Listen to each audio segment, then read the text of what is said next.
નમસ્કાર મિત્રો, ગઈકાલે આંદોલનમાં જે સફળતા મળી એનું કારણ શું? કોઈને ખબર છે? હું મારું મંતવ્ય રજૂ કરવા માંગુ છું કે આપણા દેશના યુવાનોએ જ્યારે આંદોલનની શરૂઆત કરી કોકરોચ જનતા પાર્ટીના માધ્યમથી, અભિજીત દીપકે અને અન્ય સાથી મિત્રો બધાએ ભેગા મળી અને એક નાનકડી એવી સિમ્પલ માંગણી કરી કે આ દર વર્ષે દરેક રાજ્યોમાં અનેક પ્રકારના પેપર લીક થાય છે, હજારો યુવાનોનું ભવિષ્ય બરબાદ થાય છે, માતા પિતાઓ દુઃખી થાય છે, આઘાતમાં આવીને છોકરાઓ આત્મહત્યા કરે છે, આટલી ઘટના વારંવાર બને છે, તો કોક તો એનો જવાબદાર હોવો જોઈએ. કોઈ એક વ્યક્તિ અથવા કોઈ સિસ્ટમનો માણસ તો એનો જવાબદાર હોવો જોઈએ અને એ જવાબદાર છે દેશના શિક્ષણ મંત્રી. એટલે એક સામાન્ય માંગણીથી શરૂઆત કરી આપણા દેશના યુવાનોએ કે રાજીનામું આપી દો.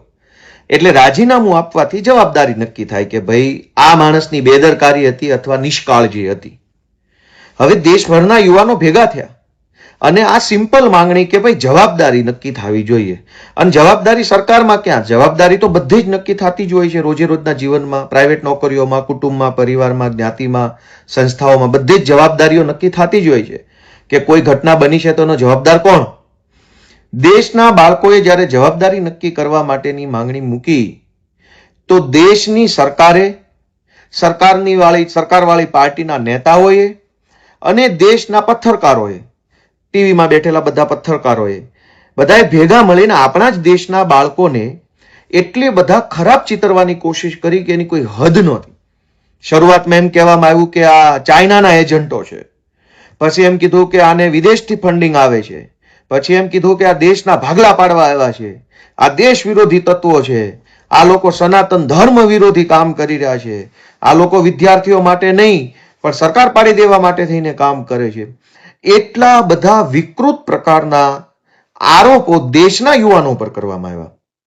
અને જેમ જેમ દેશના યુવાનો પોતાની માંગણી મજબૂત કરતા ગયા એમ એમ ટીવીમાં રહેલા પત્રકારો અને ભાજપના નેતાઓ અને દેશની સરકારે એટલી હદે ખરાબ ચિતરવાની કોશિશ કરી. પણ દેશના યુવાનો પાસે સૌથી મોટું હથિયાર કયું હતું સરકાર સામે લડવા? સૌથી મોટું હથિયાર હતું એમની વિવેક બુદ્ધિથી વિચારવાની ક્ષમતા, અંગ્રેજીમાં રેશનલ થોટ પ્રોસેસ, ગુજરાતી હજુ થોડુંક સરળ કરીએ તો તર્ક શક્તિ. દેશના યુવાનોએ સતત સરકારના એજન્ડાનો, પત્રકારોના બધા વાહિયાત આક્ષેપોનો જવાબ તર્કથી આપ્યો. તર્ક શક્તિથી મોટી શક્તિ હોઈ શું શકે? દેશના છેલ્લા 10 વર્ષમાં ભાજપની સરકારે લોકો તર્કબદ્ધ રીતે વિચારતા બંધ થઈ જાય એવા પ્રકારના બધા જ ષડયંત્રો કર્યા. રોજ છાપું ખોલો, ઘટના કોઈ પણ બને, પેપર લીકની, ખૂનની, બળાત્કારની, ડ્રગ્સની, વિરોધ પક્ષની, કોઈ ખેડૂતોની, કશું જ બને, બધાની અંદર ભારત પાકિસ્તાન હિન્દુ મુસલમાન, ભારત પાકિસ્તાન હિન્દુ મુસલમાન. કોઈ તર્ક જ નહીં વાતનો કે તમે જે બોલો છો એને તમે તર્કબદ્ધ રીતે સમજાવી શકશો, જો અને તો સાથે, દલીલો સાથે, આવી કોઈ વાત નહીં. પણ દેશના યુવાનોએ પત્રકારોના બધા એજન્ડાનો જવાબ તર્કથી આપ્યો. અને જ્યાં તર્ક આવે ત્યાં જૂઠ, પ્રપંચ કે ભ્રમ જાજો સમય ટકી ન શકે. કેમ કે તર્કનો જવાબ તર્કથી મળે તો જ સામેવાળા માણસને સંતોષ થાય. આપણા દેશના યુવાનોએ આ પોતાની માંગણી કેટલી હદે વ્યાજબી છે એ સાબિત કરવા માટે સતત તર્કનો ઉપયોગ કર્યો. શરૂઆતમાં પત્રકારોએ કહેવાતા કુબુદ્ધિજીવીઓ અલગ અલગ રાજ્યોના એમ કહેતા હતા કે શિક્ષણ મંત્રી રાજીનામું આપી દેશે તો એનાથી થોડો કઈ સમસ્યા સોલ્વ થઈ જશે. તો એ વાતનો જવાબ પણ તર્કથી આપ્યો. ત્યારબાદ સરકારે વિદ્યાર્થીઓને છેતરવા માટે એવું કીધું કે અમે ફાસ્ટ ટ્રેક કોર્ટ બનાવશું. તો વિદ્યાર્થીઓએ પાછો એનો જવાબ તર્કથી આપ્યો કે અદાલતો તો આ દેશમાં એમય પહેલાથી ઘણી બધી બનેલી છે, ફાસ્ટ ટ્રેક કોર્ટો, પણ જવાબદારી કોની એ કયો? જો જવાબદારી જ કોઈની ન હોય તો કોર્ટે શું કરી લેશે? ત્યારબાદ સરકાર નવો એજન્ડા લઈને આવી કે અમે કાયદો કડક કરીશું. વળી વિદ્યાર્થીઓએ જવાબ તર્ક અને વિવેક બુદ્ધિથી આપ્યો કે કાયદા તો જે ઘણા બીજા કાયદા એ કડક છે, પણ તમારી પોલીસ કે તમારી સંસ્થાના ચેરમેનો કે તમારા શિક્ષણ મંત્રીની કોઈ જવાબદારી જ ન હોય તો કડક કાયદો અને ફાસ્ટ ટ્રેક કોર્ટ બંને ભેગા મળીને શું કરી લેશે? ત્યારબાદ સરકારે પાછી નવી લોલીપોપ આપી કે કેન્દ્રના શિક્ષણ સચિવનું બદલી કરી નાખી, શિક્ષણ સચિવની.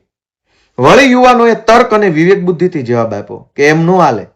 મત અમે શિક્ષણ મંત્રીને દેશની સરકારને આપ્યા છે, શિક્ષણ સચિવને નહીં. એટલે નિર્ણયો કોઈ સારા લેવાના છે તો તમે શિક્ષણ મંત્રીની વાહવા કરો છો અને પેપર લીક થાય તો શિક્ષણ સચિવ? એમ ન હોય. આ તર્કનો જવાબ સરકાર ન આપી શકી એટલે છેલ્લે આ તર્કબદ્ધ જુવાનિયાઓની સામે લોજિકલી વિચારતા, રેશનલી વિચારતા, વિવેક બુદ્ધિથી કામ કરતા જુવાનિયાઓ સામે હિન્દુ મુસલમાનની દુકાન ખોલનારા બધા જે અંગૂઠા છાપ જે વૃદ્ધ નેતાઓ છે એને ઝૂકવું પડ્યું. બીજો સંદેશ કે જુવાનિયાઓએ પોતાની અને સોશિયલ મીડિયાની શક્તિ ઉપર વિશ્વાસ રાખ્યો.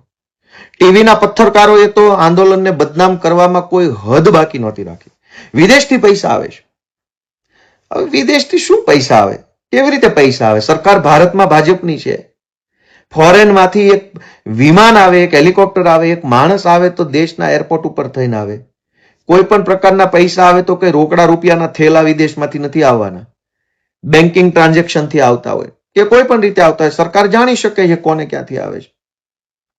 ટીવીના પત્રકારોએ આપણા જ દેશના બાળકો ઉપર આરોપ લગાવવામાં, એને ગુસ્સે કરવામાં, એને અપમાનિત કરવામાં, એને ખોટા ચિતરવામાં કોઈ લિમિટ બાકી નથી રાખી. કોઈ લિમિટ એવું કોઈ એવી બાકી નથી રાખ્યું કે જેનાથી છોકરાઓને અપમાનિત ન કર્યા હોય. પણ અંતે છોકરાઓની પોતાની શક્તિનો વિજય થયો. છોકરાઓએ ટીવી ઉપર બિલકુલ આધાર ન રાખ્યો. ગુજરાતમાં પણ આ શીખવા જેવું છે કે આપણી વાત તર્કબદ્ધ હોવી જોઈએ. હિન્દુ, મુસલમાન, ભારત, પાકિસ્તાન, પટેલ, કણબી, કોળી, દલિત, ભરવાડ એમ નહીં. તર્ક હોવો જોઈએ વાતમાં કે સત્ય શું છે ને અસત્ય શું છે.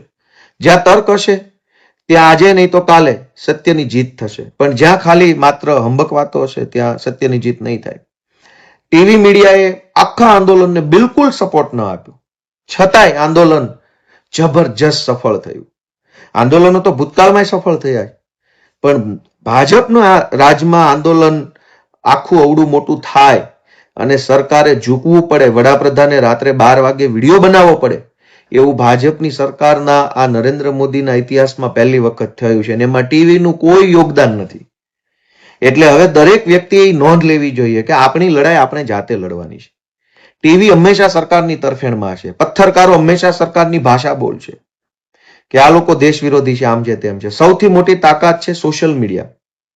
અને એટલે આ સોશિયલ મીડિયાએ દેશને જાગૃત કર્યો, દેશને વિચારતો કર્યો. અલગ અલગ મુદ્દાના અલગ અલગ પહેલુઓ, 360 ડાયમેન્શનલ વ્યૂ જેને આપણે કહેવાય કે એક જ ઘટનાને અલગ અલગ દ્રષ્ટિકોણથી જોતા શીખવાડ્યું સોશિયલ મીડિયાએ. નહીતર તો શું થાય કે ગોપાલભાઈનો હાથ આમ ઊંચો છે એટલે ટીવીના પત્રકારો બધા ગોપાલભાઈએ મારવા હાથ ઊંચો કર્યો. પણ એ એક બાજુના કેમેરામાંથી એવું જોવો તો એવું લાગે કે મારવા હાથ ઊંચો કર્યો. એક પાછળના કેમેરાથી જોવો તો એવું લાગતું હોય ખંજવાળવા હાથ ઉભો કર્યો. જમણી સાઈડના કેમેરાથી જોવો તો એવું લાગતું હોય કે એ તો પોતાનો બચાવ કરવા માટે હાથ ઊંચો કર્યો છે. ડાબી સાઈડના કેમેરામાંથી જોવો તો ખરેખર ખબર પડે કે હાથ શું કામ ઊંચો કર્યો, કોઈને ઈશારો કરવા ઊંચો કર્યો છે. તો એક જ વ્યક્તિએ હાથ ઊંચો કર્યો, એને ચારેય અલગ અલગ દિશાના કેમેરાથી જોવો તો ખબર પડે કે આમાં સાચો કોણ ને ખોટો કોણ. અત્યાર સુધી ભાજપ ક્રોપ કરેલા વિડીયો, ક્રોપ કરેલા ઓડિયો, ક્રોપ કરેલી નાની નાની ક્લિપો બતાવી લોકોને ઉશ્કેરતા હતા. પણ આ જનરેશન ઝેડના જેનજી લોકોએ એક જ ઘટનાના ચારેય બાજુના વિડીયો દેશને બતાવ્યા કે આમાં સાચો કોણ ને ખોટો કોણ. જ્યારે છોકરાઓને લાઠીચાર્જ થયો ત્યારે એક જ ઘટનાના અલગ અલગ સાઈડના વિડીયો આવ્યા, દેશે જોયા, બધાને ખબર પડી કે સોશિયલ મીડિયાના માધ્યમથી કે આમાં પોલીસે કેટલો અત્યાચાર કર્યો, આરએફએ કેટલો અત્યાચાર કર્યો, દિલ્હી પોલીસે કેટલો માર માર્યો. ટીવી જો હોત તો ટીવી એક જ બાજુનો વિડીયો બતાવી અને દેશને એવું બતાવવાની કોશિશ કરે કે આ વિદ્યાર્થીઓ નથી, આ બધા તો હિંસક વ્યક્તિઓ છે. પણ હકીકતમાં દેશના બાળકો છે. એટલે આખા આંદોલનમાં મોરલ ઓફ ધ સ્ટોરી, આખા આંદોલનનો સાર માત્ર 3 વાતો ઉપર છે એવું મારું માનવું છે. એક કે બોલો, બોલવાથી ડરો નહીં. બોલશો જ નહીં તો કોઈ પ્રશ્નનો ક્યારેય કોઈ રસ્તો નીકળવાનો નથી. આપણા ગુજરાતમાં હજારો લોકો બોલતા પહેલા વિચારે છે 10 વખત ને ડરે છે કે હું બોલીશ તો. ભાઈ નહીં બોલે એ મરી ગયા છે અને બોલે છે એ કંઈક પામે છે. મરી તો બધા જવાના. હું બોલીશ તો મને જેલમાં પૂરી દેશે, હું બોલીશ તો મારી ઉપર કેસ થઈ જાય. આપણા દેશના જુવાનીઓએ કીધું જે થાય કરી લો, પાછું પગલું ભરવાનું નથી. ધર્મેન્દ્ર પ્રધાનનું રાજીનામું મતલબ રાજીનામું. તો શું થયું? રાજીનામું આપવું પડ્યું. શું કામ? કે બોલ્યા. આપણા પ્રશ્નો બાબતે આપણે બોલીએ નહીં. ગુજરાતમાં ખેડૂત આંદોલન હાલે છે, અનેક લોકોને અન્યાય થાય છે, પણ બોલવું નથી. તો પહેલો આંદોલનનો સબક છે કે બોલો. બોલવામાં કોઈના બાપની શેર શરમ રાખવી નહીં. શુદ્ધ ગુજરાતી થઈને શું થઈ જશે? અત્યારે જે જીવન જીવીએ છે, જેમાં પેપર લીક છે, ચોમાસામાં પાણીઓ ભરાઈ જાય છે, ખેડૂતો દુખી છે, યુનિવર્સિટીઓ કોલેજોની અંદર દાદાગીરીઓ છે સરકારી તંત્રની, પ્રાઇવેટ સ્કૂલો ખંડણી ઉઘરાવતી હોય એમ ફી ઉઘરાવે છે, પોલીસ એફઆઈઆર લખતી નથી. આટલું ભયંકર જીવન આપણે જીવીએ છીએ. એનાથી વધારે ખરાબ તો હવે આપણું શું થઈ જશે જો બોલીશું તો? બોલવાથી તો સારું જ થવાનું છે. ખરાબ તો અત્યારે છે જ. રોડમાં ખાડા છે, અનેક લોકો પડીને મરી જાય છે, અનેક લોકો બીજી ત્રીજી રીતે મરી જાય છે, ગુંડાઓ બેફામ છે, જમીન ઉપર ચાવે છે. જીવનમાં બધું જ ખરાબ છે. બોલવાથી ખરાબ નહીં થાય, બોલવાથી માત્ર સારું થશે. એટલે પહેલી વાત છે કે બોલો. બોલશો નહીં તો કોઈ રસ્તો નથી. બીજી વાત કે સોશિયલ મીડિયાનો ભરપૂર ઉપયોગ કરો. જ્યાં અન્યાય થતો હોય, જ્યાં ખોટું થતું હોય, ગમે એવી મોટી તોપ ખોટું કરતી હોય. દેશના જેનજીએ વડાપ્રધાનના કેટલા વિડીયો બનાવ્યા, કેટલી રીલ બનાવી, તો કઈ ફાંસીએ ચડાવી દીધા છોકરાઓને. હમણાં સુધી લોકો વડાપ્રધાનનું મીમ બનાવતા પહેલા 100 વખત વિચારતા હતા. જે બધા કહેવાતા મોટા મોટા કુબુદ્ધિજીવીઓ અને મોટા મોટા પથ્થરકારો જે છે, એ તો હંમેશા વિચારતા હતા કે મોદીનું નામ ન લેવાય. જેએનજીએ કીધું કે એસી કી તેસી, ભાઈ આ કઈ થોડું કઈ વડાપ્રધાનનો એકનો દોષ છે, દેશ તો બધાનો છે. તમે ખોટા કામ કરશો તો મીમે બનશે ને ગાળો પડશે ને બધું થશે. તો છોકરાએ કર્યું તો પરિણામ શું આવ્યું? ઝૂકવું પડ્યું. તો સોશિયલ મીડિયાનો ભરપૂર ઉપયોગ કરવો જોઈએ. ગ્રામ પંચાયત, તાલુકા પંચાયત, મામલતદાર ઓફિસ, પોલીસ સ્ટેશન, જ્યાં ખોટું થતું હોય ફટ કરતો મોબાઈલ કાઢી અને વિડીયો ઉતારી લેવો જોઈએ અને આખી દુનિયાને બતાવો કે ક્યાં શું ખોટું થાય છે. લોકોની નજરમાં આવશે તો તરત એનું પરિણામ આવશે. અને પથ્થરકારો તો ક્યારેય આપણી વેદના બતાવવાના નથી. પથ્થરકારો તો એજન્ડા જ ચલાવવાના છે. ગઈકાલે ગુજરાતના બધા જ પથ્થરકારોએ ટીવીમાં બેસીને ભાજપનો એજન્ડા ચલાવ્યો. એક નકલી બનાવટી ડીપ ફેક થી બનાવેલી એઆઈ ઓડિયો ક્લિપ. અમે આને પુષ્ટિ નથી કરતા. ભાઈ તમે નથી પુષ્ટિ કરતા તો શું કામ ગામને રોડે ચડાવો છો? કાલે સવારે અમે તમારો એઆઈ થી વિડીયો બનાવી દઈએ અભદ્ર, તો ચલાવશો પુષ્ટિ કર્યા વગર એમના કે અમે પુષ્ટિ નથી કરતા પણ અમારા એક પથ્થરકાર છે એ આવી રીતે ભાજપ પાસેથી પૈસા લેતા પકડાઈ ગયા. એટલે આવા આપણે બોલો, સોશિયલ મીડિયાનો ઉપયોગ કરો અને વધુ ને વધુ તર્કબદ્ધ બોલવાની, તર્કબદ્ધ વિચારવાની કોશિશ કરો. જ્યાં તર્ક હશે ત્યાં અન્યાય નહીં હોય. જ્યાં તર્ક હશે ત્યાં તાનાશાહી નહીં થઈ શકે. જ્યાં તર્ક હશે ત્યાં અસત્ય નહીં ચાલે. તર્કનો દુનિયામાં કોઈ તોડ નથી. તર્કબદ્ધ રીતે વિચારો, તર્કબદ્ધ બોલો, હિંમતથી બોલો અને સોશિયલ મીડિયાનો ભરપૂર ઉપયોગ કરી અને જ્યાં કંઈ ખોટું થાય છે ખુલ્લું પાડો. એવી શુભેચ્છા સાથે આપ સૌનો ખૂબ ખૂબ આભાર.